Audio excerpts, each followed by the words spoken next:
Hello बच्चों। आज थोड़ी लाइटिंग की दिक्कत लग रही है हमें। आज हम पॉलिनोमियल पढ़ने वाले हैं। आज ये फर्स्ट लेक्चर है पॉलिनोमियल का। तो पॉलिनोमियल हम स्टार्ट करेंगे, पहले इसकी बेसिक्स को देखेंगे, उसके बाद फिर हम धीरे धीरे करके पूरा पॉलिनोमियल को कवर करेंगे। पॉलिनोमियल को अगर हम बेसिकली बात करें तो पॉलिनोमियल एक अलजेब्रिक एक्सप्रेशन है जो कि बेसिकली वेरिएबल और कांस्टेंट से मिलके बनता है। तो पॉलिनोमियल में एक वेरिएबल होता है और एक कांस्टेंट होता है। इन्हीं दो चीज़ों से मिलके पूरा पॉलिनोमियल हमारा बना है। वेरिएबल क्या होता है? जिनकी अपनी कोई फिक्स्ड वैल्यू नहीं होती, और जबकि कांस्टेंट की अपनी फिक्स्ड वैल्यू होती है। सपोज़ कीजिए, मान लेते हैं वेरिएबल, हम आपको समझाना चाहेंगे। वेरिएबल एक्स वाई जेड कोई भी नंबर हम आइसोलेट कर सकते हैं, X Y Z and also on. जैसे इसकी हम वैल्यू देखें तो इसकी वैल्यू कोई फिक्स्ड नहीं है। अगर किसी से पूछा जाए कि अब एक्स को मेज़र किया जा सकता है तो इन वैल्यू एक्स की कुछ भी वैल्यू हो सकती है, जो आप मानना चाहेंगे वो एक्स की वैल्यू हो जाएगी। बट जो कांस्टेंट वैल्यू होती है, जैसे कि 1 2 0 जो भी हो नंबर, 3 नंबर को हम काउंट किया जा सकता है। तो ये फिक्स्ड वैल्यू होती है जिनको हम कांस्टेंट कहते हैं, जब वेरिएबल जिनकी अपनी फिक्स्ड वैल्यू नहीं होती। तो पॉलिनोमियल वेरिएबल और कांस्टेंट से मिल के बना है। और जो वेरिएबल होगा, ये जो वेरिएबल होता है, इसके जो एक्सपोनेंट होंगे, एक्सपोनेंट मतलब पावर, वो कभी भी निगेटिव नहीं हो सकते। मतलब इसके एक्सपोनेंट ऑलवेज होल नंबर में, इसके जो एक्सपोनेंट होते हैं हमेशा होल नंबर में होते हैं। ये निगेटिव नहीं हो सकते, ना ही रूट में हो सकते हैं, हमेशा होल नंबर में ही है। फॉर एग्जांपल के तौर पे अगर हम इसको समझना चाहेंगे तो देख सकते हैं। जैसे सपोज कीजिए रूट एक्स अगर हम लिख दें तो रूट एक्स पॉलिनोमियल नहीं है, बिकॉज रूट एक्स को हम अगर रूट हटाएंगे तो रूट की पावर 1/2 हो जाएगी, जबकि 1/2 जो होता है वो होल नंबर नहीं है। और ना ही निगेटिव हो सकती है, एक्स की पावर -1 नहीं हो सकती, डिवाइड के फॉर्म में नहीं जा सकती, 1/x नहीं हो सकता। 1/x मतलब ऊपर जाएगा तो एक्स की पावर -1, मतलब निगेटिव रूट के अंदर डिवाइड के फॉर्म में वेरिएबल नहीं जाएगा। वेरिएबल जब भी होगा तो हमेशा होल नंबर में ही होगा। रूट के अंदर कोई वैल्यू अगर रूट के अंदर यदि ऐसी कोई वैल्यू है जो जिसका स्क्वायर रूट हो सकता है या स्क्वायर रूट से बाहर आ सकती है, तो पॉलिनोमियल में कंसीडर किया जाएगा। जैसे अगर हम 16 लिख दें तो ये 16 रूट 16 है, तो इसका मतलब रूट से मतलब नहीं, क्योंकि इसकी वैल्यू एक्चुअल में 4 है, और जो 4 होगा वो पॉलिनोमियल है, ठीक है ना। और ये 0 वेरिएबल का पॉलिनोमियल है, क्योंकि इसके साथ इसको हम 4x की पावर 0 लिखा जा सकता है, ठीक है। तो आई होप का आपको समझ में आ गया होगा कि हम पॉलिनोमियल को पहचानेंगे कि पॉलिनोमियल है कि नहीं है। चलिए देखते हैं, पॉलिनोमियल के 1-2 क्वेश्चन हम देख लेते हैं। जैसे एक क्वेश्चन ले लेते हैं हम, 1/x प्लस x² + 2। अगर कोई ये पूछे क्या ये पॉलिनोमियल है, तो आपका जवाब क्या होगा? नहीं है। ये पॉलिनोमियल इसलिए नहीं है क्योंकि जो ये 1/x है, ये x जो वेरिएबल है इसकी पावर होल नंबर में नहीं है, तो इसको हम x की पावर -1 के फॉर्म में लिखेंगे, जिसकी वजह से ये इसकी पावर नेगेटिव हो जाएगी। तो ये वेरिएबल के फॉर्म में होल नंबर के फॉर्म में नहीं है। अगर हम 4 लिखें, 4 वेरिएबल 0 वेरिएबल का पॉलिनोमियल है, क्योंकि उसको 4x की पावर 0 लिखी जा सकती है, और जो x की पावर 0 होती है इसकी वैल्यू 1 होती है। किसी भी नंबर की पावर हो, चाहे x की पावर 0 हो, चाहे 2 की पावर 0 हो, एनीथिंग सबकी वैल्यू 1 होती है, वो इसलिए 4 × 1 हो जाएगा, अर्थात 0 वेरिएबल का पॉलिनोमियल है। अब अगर हम वेरिएबल इसके टर्म्स के आधार की बात, टर्म्स के बेसिस पे बात करें तो आप छोटी क्लासेज में देखा होगा, क्लास 7 में 8 में पढ़ाया जाता है कि बाइनोमियल, ट्राइनोमियल, मोनोमियल। आपने देखा होगा मोनोमियल होता है, बाइनोमियल होता है, ट्राइनोमियल होता है जिसमें सिंगल टर्म होता है, इसमें डबल होता है और इसमें ट्रिपल टर्म होते हैं। तो जिसमें सिंगल टर्म होगा उसको मोनोमियल कहते हैं, बाइनोमियल जिसमें डबल टर्म होता है, और ट्राइनोमियल जिसमें 3 टर्म होते हैं। जैसे अगर x हो या 2x हो, फॉर एग्जांपल ले लीजिए, या तो 4 ले लीजिए, ये सब सिंगल टर्म्स के हो जाएंगे, मोनोमियल में कंसिडर किया जाएगा। बाइनोमियल में 2x + 1 3x² + 1, अगर आपको 2 टर्म्स दिखाई दे रहे हैं तो बाइनोमियल है, कोई भी 2 टर्म्स अगर नज़र आ रहे हैं तो बाइनोमियल है। ट्राइनोमियल में 3 टर्म्स होने चाहिए, जैसे 3x + y² + 2, ये ट्राइनोमियल है, लेकिन ये डबल वेरिएबल का है। 4x² + x + 2, ये भी आपका ट्राइनोमियल है, ठीक है ना।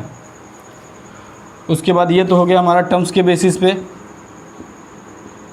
और इन सब को एक साथ इंक्लूड करके हम इसको पॉलिनोमियल बोला जा सकता है, इसको पॉलिनोमियल कह सकते हैं। और अगर हम एक्सपोनेंट के बेसिस पे बात करें तो एक्सपोनेंट के बेसिस पर पॉलिनोमियल के बेसिकली 3 या 4 हो सकते हैं। एक होता है हमारा अगर वेरिएबल की पावर 1 हो, सिंगल एक्सपोनेंट में हो, वेरिएबल की पावर अगर मैक्सिमम वेरिएबल की पावर 1 हो तो इसको हम लीनियर में काउंट करते हैं, लीनियर पॉलिनोमियल होता है। अगर वेरिएबल की पावर 2 हो तो ये हमारा क्वाड्रेटिक होता है, एक क्वाड्रेटिक पॉलिनोमियल होता है। और अगर एक्सपोनेंट की पावर 3 हो तो ये क्यूबिक होता है।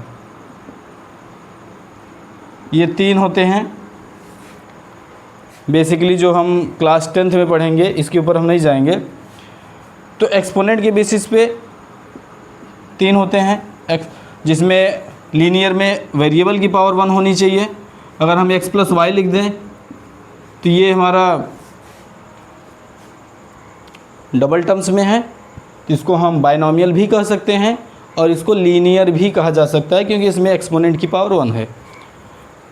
2x + 3 हो, ये भी बाइनोमियल है, लेकिन ये इसमें x की पावर जो है, x की पावर यहाँ पे 1 है, तो ये क्या है, ये भी हमारा लीनियर है। क्वाड्रेटिक में क्या होता है, क्वाड्रेटिक में जिसके वेरिएबल की पावर 2 होनी चाहिए। वेरिएबल की पावर 2 का मतलब है अगर x² आ जाए कहीं पे तो ये क्वाड्रेटिक है। क्या है, क्वाड्रेटिक है। अगर यहाँ पर x² + 3 आ जाए फिर भी ये क्वाड्रेटिक है।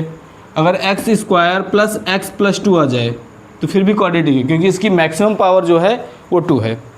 तो जो उसकी मैक्सिमम पावर होती है वो ये डिसाइड करता है कि लीनियर है, क्वाड्रेटिक है, क्यूबिक है। क्यूबिक में जिसमें कम से कम हाईएस्ट उसकी एक्सपोनेंट पावर 3 होनी चाहिए, 4x³ + 2x + 1। इस तरह से हमारा एक्सपोनेंट के बेसिस पे हम क्लासिफाइड कर दिए पॉलिनोमियल को। ये टर्म्स के बेसिस पे पॉलिनोमियल है। और एक आध दो एग्जांपल हम और देख सकते हैं कि पॉलिनोमियल, क्योंकि अक्सर एक नंबर में ऑब्जेक्टिव टाइप में क्वेश्चन पूछा जा सकता है कि जो पॉलिनोमियल है ये पॉलिनोमियल दे के पूछ सकता है कि पॉलिनोमियल है कि नहीं है। तो ये नहीं है, तो इसको मैंने बता दिया था कि ये x की पावर, यहाँ पे x की पावर निगेटिव आ रही है। अगर दूसरा देख लें, अगर x² हो जाए और यहाँ पे √x दे दे और +3 दे दे तो ये भी हमारा पॉलिनोमियल नहीं है। मैंने ऑलरेडी पहले से ही बताया था कि क्यों नहीं है, क्योंकि √x है और √x को बाहर निकालेंगे तो x की पावर 1/2 हो जाएगी।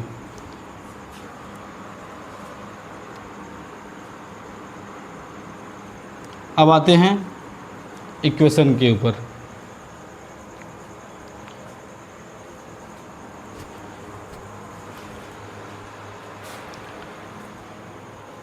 अगला टॉपिक हम देखेंगे relation between zeros and the coefficient.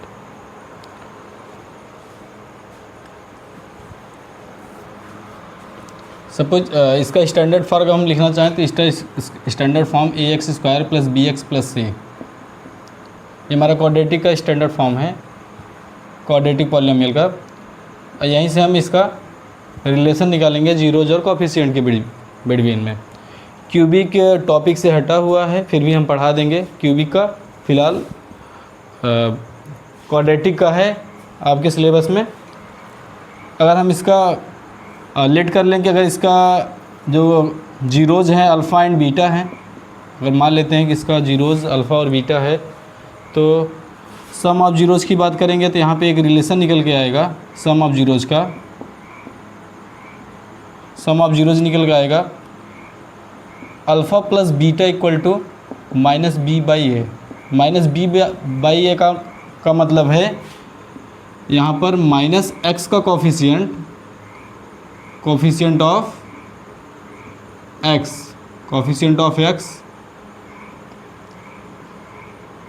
इसको शॉर्ट में समझ लीजिएगा, सी से हम कोफिशिएंट बना रहे हैं, coefficient of x upon coefficient of x square. यहाँ नीचे क्या हो जाएगा, कोफिशिएंट ऑफ एक्स स्क्वायर, ठीक है ना।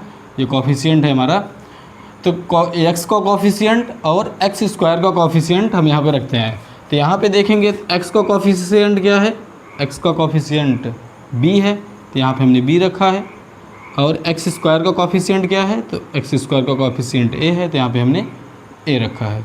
इस तरह से हमारा alpha plus beta equal to minus b by a एक रिलेशन निकल के आता है, जो कि सम ऑफ जीरोज का रिलेशन और जीरोज और कोफिशिएंट का रिलेशन निकल के आया है। अब उसी जगह प्रोडक्ट ऑफ जीरोज की बात करें, तो प्रोडक्ट ऑफ जीरोज की बात करें हम, product of zeros alpha into beta equal to c by a. इसका मतलब कांस्टेंट अपॉन एक्स स्क्वायर का कोफिशिएंट, ठीक है ना। तो alpha into beta equal to c by a, यहाँ पे एक रिलेशन और निकल के आया है इसका, alpha into beta equal to c by a. इस बेसिस पे ये जो alpha plus beta, alpha into beta board के एग्ज़ाम में काफ़ी क्वेश्चन पूछे जाते हैं, इससे रिलेटेड हम काफ़ी क्वेश्चन कराएंगे भी, ठीक है ना। एनसीईआरटी में बहुत ज़्यादा कुछ नहीं है, बेसिक आपका क्लियर रहेगा एनसीईआरटी में, बाकी क्वेश्चन बाहर से करने पड़ेंगे जिससे हमारा कॉन्सेप्ट पूरी तरह से क्लियर हो जाए। तो ये हम नोट डाउन कर सकते हैं sum of zeros and product of zeros को। उसके बाद हम आगे देखते हैं। एग्ज़ाम में कभी कभार क्वेश्चन करके पूछ लेता है सम ऑफ जीरोज और प्रोडक्ट ऑफ जीरोज। कोई इक्वेशन दे देगा एक्स स्क्वायर, जिसे सपोज कीजिए दे दीजिए x square plus 9x plus ले लेते हैं यहाँ पे 5 ले लेते हैं। अब यहाँ पे कहेगा कि इसके जीरोज और कोफिशिएंट के रिलेशन दिखाइए या इसको वेरीफाई कीजिए। तो सबसे पहले हम इसको जीरोज निकालेंगे। जीरोज निकालने के लिए ये तो पॉलिनोमियल है फ़िलहाल, इसको हम पहले इक्वेशन में कन्वर्ट करेंगे, तो इक्वल टू क्या लगा देंगे, जीरो। अब ये हमारा एक क्वाड्रेटिक इक्वेशन बन गया। अब हम इसको जीरोज निकाल सकते हैं। अब इसको हम देखेंगे तो इसको फैक्टराइजेशन करेंगे तो 5 2 10 होता है, और 10 इंटू 1 इक्वल टू 10 होता है। 10 में से 1 जाएगा तो यहाँ पे 9 आ जाएगा, 10 माइनस 1 9 आ जाएगा, तो यहाँ पे हमारा ये सेटिस्फाई कर रहा है इसको। तो हम यहाँ पे 2x square plus 10x minus x plus 5 equal to 0 लिखा जा सकता है इसको। यहाँ पे हम 2 कॉमन ले लेंगे तो x स्क्वायर प्लस 5 आ जाएगा,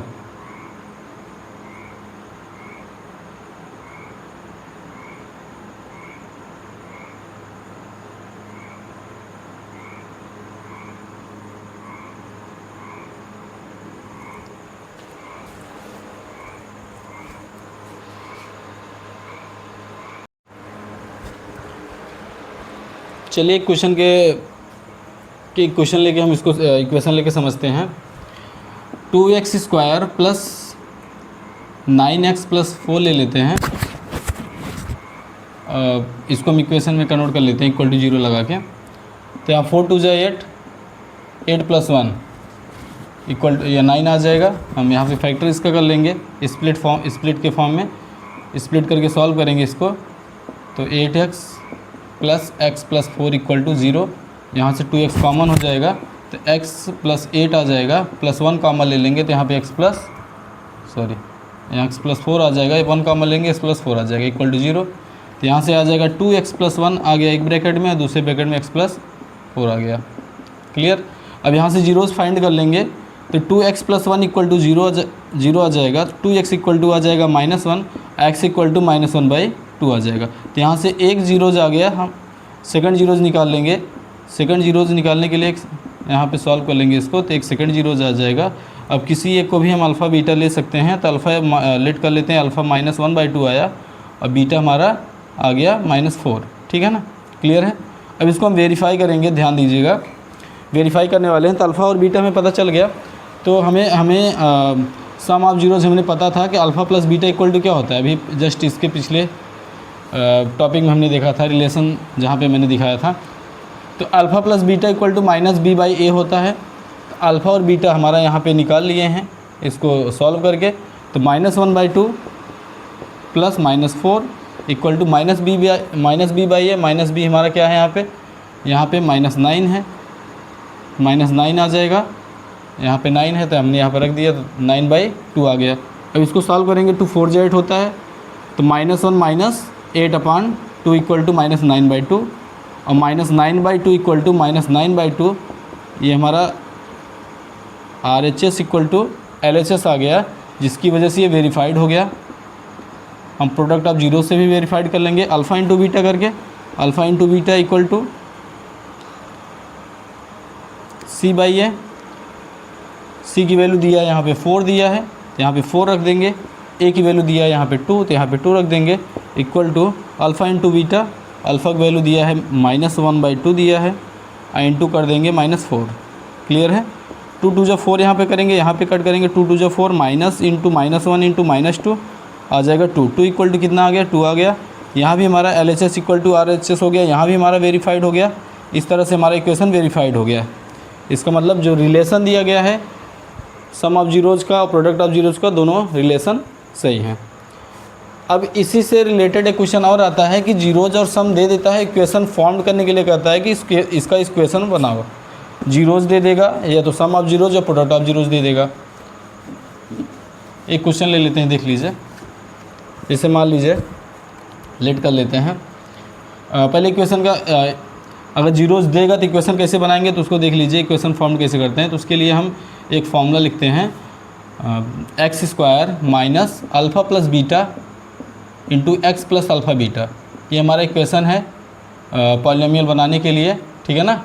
अगर जीरोज़ दिया रहेगा तो हम x² - alpha + beta × x + alpha beta पे हम वैल्यू रख के सॉल्व कर लेंगे। अगर अल्फ़ा बीटा अलग अलग दिया तो अलग अलग रखेंगे। अगर सम ऑफ प्रोडक्ट ऑफ जीरोज़ दिया है तो सम और प्रोडक्ट दोनों रखेंगे। लेट कर लेते हैं कि अल्फ़ा + बीटा या सम ऑफ जीरोज़ दे दिया है, सम ऑफ जीरोज़ सपोज कर लीजिए 5 दे दिया है, और प्रोडक्ट ऑफ जीरोज़ दे दिया है, प्रोडक्ट ऑफ जीरोज़ दे दिया है 6 दे दिया है। तो हम क्या करेंगे, सम ऑफ जीरोज़ यहाँ रखेंगे, तो x² minus sum of zeros रखेंगे तो 5 है, तो यहाँ पे -5x आएगा, प्लस अल्फ़ा बीटा कितना दिया, प्रोडक्ट ऑफ जीरो 6 दिया, तो यहाँ पे क्या रखेंगे 6। इस तरह से हमारा पॉलिनोमियल इक्वेशन बन जाएगा। और कभी कभार जीरोज़ जो होते हैं अल्फ़ा और बीटा अलग अलग करके देता है, कहेगा अल्फ़ा 5 दे दिया है या बीटा 2 दे दिया है। उस कंडीशन में हम डायरेक्ट नहीं रखेंगे, उस कंडीशन में x² पहले इक्वेशन हम फॉर्म लिख लेंगे कि क्या इक्वेशन था। इक्वेशन फॉर्म करने का फॉर्मूला क्या था, लिख लिए x² minus alpha plus beta × x plus alpha beta. तो यहाँ पे हमने x² रखा है minus alpha plus beta. Alpha plus beta मतलब हम इन दोनों को ऐड कर लीजिए, 5 और 2 कितना होता है 7, तो यहाँ पे 7 हो जाएगा, x यहाँ पे था ही -7x आ गया, प्लस अल्फ़ा × बीटा, इसको मल्टीप्लाई कर दीजिए, 5 2 कितना आ जाएगा 10 आ जाएगा। इस तरह से हमारा इक्वेशन बन जाएगा। बाकी ढेर सारी क्वेश्चन के साथ मिलेंगे अगले वीडियो में, तब तक के लिए धन्यवाद।